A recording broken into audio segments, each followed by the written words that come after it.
Print email Facebook Twitter More tonsil surgery might put kids at greater risk of chest bugs. Study says could having your tonsils or adenoids out as a child mean you are more likely to get respiratory infections as an adult?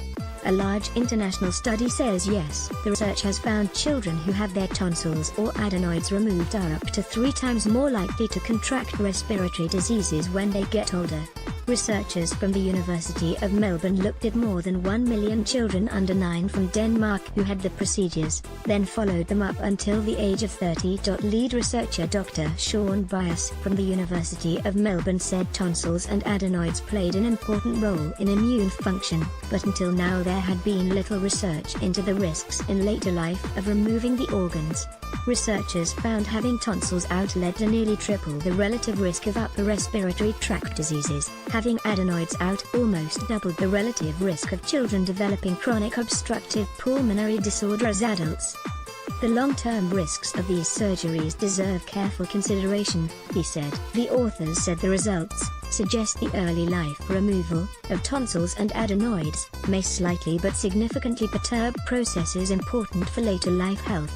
Dr. Byers said given that tonsils and adenoids play the key role in the development of the immune system, it was not surprising their removal might increase the risk of later respiratory and infectious diseases. About 48,000 tonsillectomies and adenoidectomies are performed in Australia every year.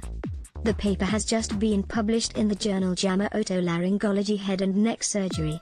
A number of earlier studies found removing adenoids and tonsils did not affect the child's immune system. Experts urged caution with findings. Australian doctors said the findings would need to be replicated in other studies to prove having tonsils or adenoids removed cause health problems in later life. Professor Michael Abramson from Monash University said the study was observational, rather than definitive proof.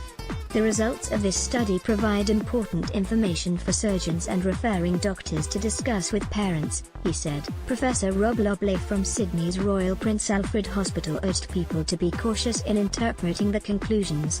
Fortunately, in recent decades the pendulum has swung right away from unnecessary tonsillectomies or adenoidectomies, he said.